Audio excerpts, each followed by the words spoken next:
What's up, you guys? Rasati out here in Singapore. Thank you so much once again for joining me on this Night Owl podcast. You know how I feel about you guys, and I'm really hoping that the things that I talk about give you pause to reflect a little bit, to think a little bit deeper, to contemplate, to entertain a new thought. So here we go. Today, actually, I want to talk about something that I've been seeing in the collective a lot. People have been bringing me this question in various forms, and a lot of my clients have been bringing this up as well.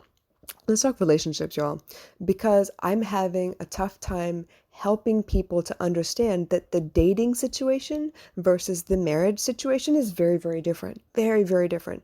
Let me give you an example. So when you're dating each other, right, you make time in your schedule to go out and entertain each other and have a good time generally, I hope. I hope that you're not the bickering sort. You go out, you entertain yourselves, you have fun, and then you retreat to your own corners of the world. You go back to home. The difference once you get married is you come back together. But that doesn't mean you should stop dating each other, okay? Please continue dating each other. It makes life a lot more comfortable and a lot more interesting and happy. You should continue dating each other once you get married. But that's not the point here. There is a big, big difference between dating and living with each other. There is no retreating to your own two corners. Think about it like, you have your own home set up, right? And somebody comes over to hang out with you. What do? You drop everything that you would have been doing if they weren't there.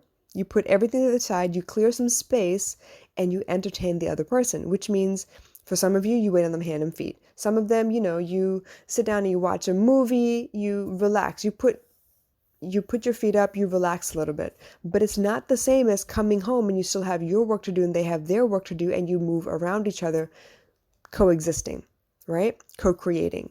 It's not the same. This is not something we get a chance to really practice before we end up moving in with each other or getting married. And I think that's where the biggest gap is.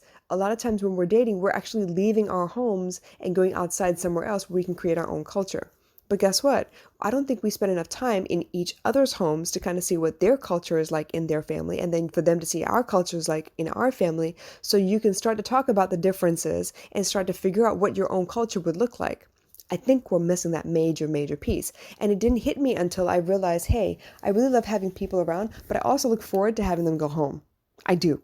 It's terrible, terrible, but I do look forward to them going home. Now, a lot of times, people that come over and hang out with me, I like the company. I enjoy having them around, but I also need my space. I'm an ambivert, and this didn't occur to me until somebody asked the other day, and I had to answer why I'm an ambivert. When I was very, very young, I was super introverted. I was afraid of being around people. I was afraid of not fitting in. I was afraid of being judged and criticized, mostly because I was always the new kid. It was new kid syndrome. Okay, I'm always the new kid. So I'm really, really cool until I open my mouth. And then suddenly I realize, who likes me and who doesn't. And then I quickly shut it again because who wants that noise, right? There was a time in my life where I had nothing left to lose. I went through my senior year. I had finally kind of grown into my body a little bit. I was a little more coordinated than usual, and I felt pretty good because my hair was really, really long. It was all the way down to my butt, and I thought, hey, you know what? I finally look like I might be something worth a little bit of time or whatever, and hey, I was feeling myself. I felt really good.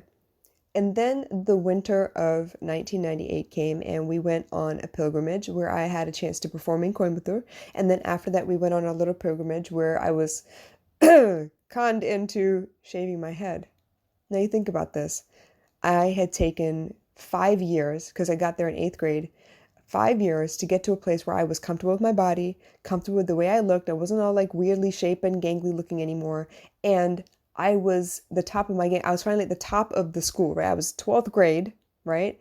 I had gotten to a place where I was cool with the PE teachers. I was interning to teach 6th, 7th, and 8th grade PE. So they knew me. People knew me. They were cool with me or whatever. And I finally hit my stride. I finally found my place in the school. Go to Coimbatore, finish the dance performance, which was nerve-wracking, by the way, because I have never performed in India before, and I was under the impression that all of them really, really were like, art critics, because that's where Bharatanatyam came from. But I lucked out and screwed up on stage, and still they praised me, and I got fan mail. It was awesome. But after that, going around to the temples with my aunt, who was also a nun, and finally going to a temple where I had to shave my head was really traumatic for me. I lost my crowning glory. I lost my identity. I cried for 2 weeks straight. I was devastated. It was the biggest paradigm shift ever in my life because up until then, I'd always had long hair. And there was really one time in Australia, I think I had head lice, but even then I cut my hair short, but not like it wasn't bald. I was bald, y'all. And unfortunately for me, the timing couldn't have been more magnificent because I came back in the winter of 1998. We had had like a bunch of blizzards. It was really cold, but because my hair was growing out, I couldn't afford to wear a woolen cap. It was really itchy. But not only that, the icing on the cake was G.I. Jane came out that winter, and I didn't hear the end of it. So I went from being this really, really shy person, finally kind of blossoming a little bit and, owning who I was a little bit, to completely losing that particular identity and having to create a new one. And that new one, oh, she was the polar opposite of who I was. And I became really, really loud, and I didn't take crap off of nobody. And I started running with a different crew completely. I dressed a little bit more goth because I didn't know how else to pull off a bald head. I did the best I could. And yeah, it was a big, big change. But because I had to do the opposite of what I'd always done, which is blend into the background and try really hard not to be noticed, because I had no choice, I was being noticed, I had to own up to it and kind of own my voice or discover my voice for the first time. So, why am I an ambivert? Because I've had to flaunt both sides of me. And I believe that everyone has both sides of you because in the right company, most introverts will open up and be a little loud. It's normal. But they have to be in the right company. They have to really know who they are around and really trust them in order for them to relax and just be themselves. I am an ambivert because I know that I need people sometimes and I know that I need space sometimes. It's how I derive my energy. It's how I clear my energy. It's how I sustain my energy. Sometimes it's with people. Sometimes I need space. I need just time by myself. I need to ground. I need the elements instead. But knowing that also means that when I have people in my house, depending on that person, I can either drain energy really fast or I can maintain my energy and we can spend all day and all night and the whole weekend together if we really wanted to. I have not dated since I came back to Singapore. Not for a lack of wanting, for a lack of interest. But even then, the people that I've been around, I look forward to them going home so I can have my space back. And to be honest, my daughter does the same thing. Because we're so used to being by ourselves. We are so comfortable being in a house by ourselves, no one needing anything from us. We kind of just do what we do. And we dance around each other, basically. Sometimes we hang out together. Sometimes she does her own thing and I do my own thing. But we're in the house together and she knows I love her and we'll come out and check on each other with her. It's easy. But if I were to introduce somebody into that situation, I need them, quick, fast, and in a hurry, to get with the program. I need them to really ask questions or at least feel comfortable enough where they could do their own thing in the third room or with us while we're doing stuff in the house, like in the living room, and be cool with that. As in, I don't need to entertain you.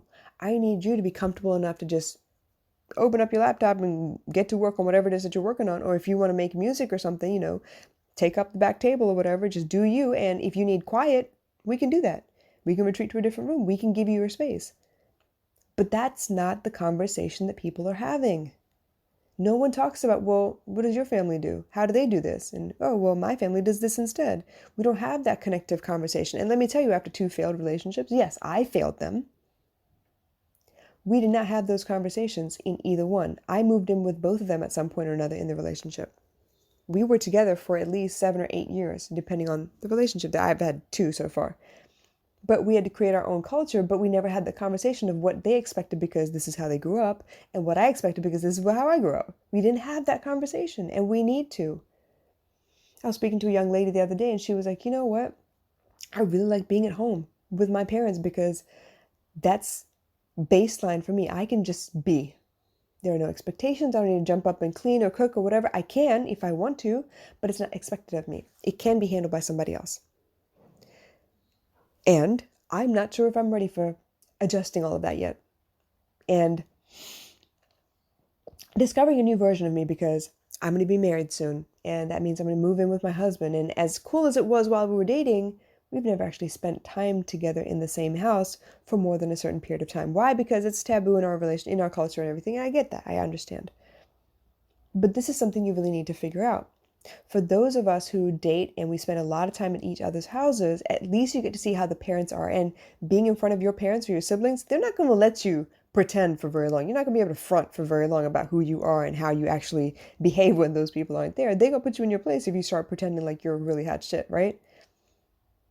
If my boyfriends had had a chance to learn about me when I'm around my brothers, they would see exactly how much my brothers bully me, but out of love. But they also know that I can give it back if I really want to. And we have a dynamic, we have an understanding, which means they will destroy you if you come at me and you hurt me somehow. But it also means that they're going to pinch and punch me every chance they get. So that's something that you need to see of the other person. That's something you need to consider. Marriage is great and all, y'all. That means, you don't have to ask anyone's permission to go sleep with the guy. But what happens when you're not having sex? What happens when you're not running off to work and coming back home? How do you manage food? How do you manage keeping the house clean? How do you manage space? Maybe they have work that they're creating that is very noisy and you have work that needs quiet so that you can concentrate. How would you do that? Right now, all of the houses that I've seen new couples in, they're kind of small. You don't have 3, 4 bedrooms. You maybe have 2. So that's still a small space. How do you deal with somebody wants to play the drums and you're trying to, focus on creating coursework or curriculums or film podcasts or classes or whatever? How do you manage all those things? When do we have the chance to actually figure that out? Or do we get scared the moment that we're in each other's space? Like maybe you want to take a nap and you don't want me to come take a nap with you. Would you be able to say it out loud and say, "Nah, you know what? I kind of want to have my own space"? How do you do those things? I've had so many conversations lately where somebody wants something, they have no idea how to tell the other person because they know the other person will be offended. Well, unfortunately, difficult conversation means not perfect, using the wrong words by accident. There will be some harm done. You will offend somebody at some point, but you need to get to a place where you can discuss these things rather than shut down because you were offended. So what do you do when you get to this place in your relationship where you're ready to take things to the next level, but you're really not prepared for what the next level looks like because you have no idea. You've never been there before. How do you do it? We wing it, right? Which is why at that point, people just fall apart and they don't actually stay together for very long because suddenly you feel like, oh my God, they leave the toilet roll, they leave the toilet seat down, they squeeze a toothpaste in the middle of the like it could be anything, seriously. But why don't we talk to reconcile those things? Why are they suddenly big things? They shouldn't be. They should be little things that you work around. My daughter likes to squeeze a tube from the middle. Well, guess what? That just gives me a little bit more work. I squeeze from the bottom every time I go brush my teeth after her. There was a phase that Gaia went through where she forgot to flush every time. And guess what? I had to teach her how to do it. Or teach her that this is what I expected. Well, more than that, she needs to do it because if other people come in after her, they're like, oh my God, Gaia. And I don't want anyone making fun of her either. So we had to have that conversation and discuss, yes, you do it this way, but why? And have you ever had anyone say anything about it afterwards? We have to have those conversations. I have them with my daughter all the time. She's one of those people that will leave things where she is and then can't find anything afterwards. Why? Because it's spread out all over the house. And that's okay and everything. She's a very creative type, but I need her to understand you need to know where your things are. You need to know. Because if you want to save money and if you want to be very diligent about a project you're working on as an artist, you need to know where all your things are. Put them back where you got them from so you know where to go get them the next time. You don't have to be hunting high and low for where you left the scissors the last time because you have no idea. You walked into a room and left them on a counter and already, yeah. But these are the things we talk about. And honestly, when I find somebody, those are the things I want to talk about with them too. I want them to understand what I expect. And what I expect doesn't mean it's the gospel truth. It's not the only way to be. Talk to me. Challenge me. All right, well, how about if we do this then? If there's something that you get irritated with, I want you to feel free enough to be able to tell me there's something that I do that pisses you off. Let me know. It's totally cool. People have those conversations because guess what? It's not easy and it doesn't get any better over time. And you don't want the fact that you finally moved in together, you've been waiting for this a long time, to finally realize that, oh my God, I don't like anything they do or nothing about them. Have those conversations. Have them. Because I don't want you to take marriage lightly. Marriage could really be something beautiful. It's meant to be a partnership. And if you need help, ask for help. And if they do something not the way you expect it to because you asked for help, don't be like, oh my God, I'm never asking for help ever again. Teach them what they don't know. Maybe your way is better and they have no idea because they've never seen it done that way. They do what they know. Give people the benefit of the doubt. Try really hard to teach people. I get a lot of people who say, oh my God, why should I teach anybody how to love me? They should already know. They've been around me long enough. No. This is not osmosis, people. Just being around you doesn't mean they suddenly know everything about you. Okay? It doesn't transfer that easy. You got to tell them. They could guess, but you could also be moody. Like one day you like it like this and one day you like it like that. It's possible. And that goes for girls and guys. It would be so much easier if you know what you like. And for that to happen, you kind of have to be okay with being by yourself and know what you need to do when you're feeling in a funk so you can teach them exactly what they need to do. Not all of us have the benefit of having friends that we've grown up with, so they know us from the get, right? Some of the people that you end up dating, you found on Tinder or you found online. They might be a mutual friend from Twitter or something, I don't know. But until you get to know them in real life, what do you really know? You know the best foot forward that they put every time they come see you. You know that they take a shower specifically to come see you. What if they're not the showering kind when they're home and don't have to go anywhere? I mean, COVID changed a lot of things for a lot of people, right? Have those conversations. There is a big difference between dating each other and getting married or moving in or sharing the same space. You need to have those conversations. Can't hurt. You'll know faster rather than spending more time and wondering, oh my God, but I invested all this time. You could cut to the chase, couldn't you? Something to think about. You guys, if you have any questions or comments, please drop them in the comments below. I do want to hear from you. I want to know what y'all think. This is my 2 cents. It's my opinion. It's the way I see the world. Things that I've realized about myself in the course of life and conversation. You're welcome to your own opinion. You're welcome to try and wing it yourself. But these are things you should consider as well. Because I want you guys to succeed. I want you guys to find that connection. I want you to have love in your life. The lasting kind, not the fleeting kind. Not the kind where you have to re-up every time, right? So in the meantime, make sure you know who you are. Make sure you know what you want and how you like things done. Pay attention to those little things. These things we take for granted, honestly. I didn't think anything of toothpaste until I moved in with somebody else. And now that I have a little one that's running around the house as well, I have to consider it again. And guess what? She won't know unless I teach her. And then it's still up to her if she wants to do it or not.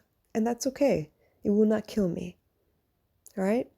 I love you guys. I'll talk to you soon.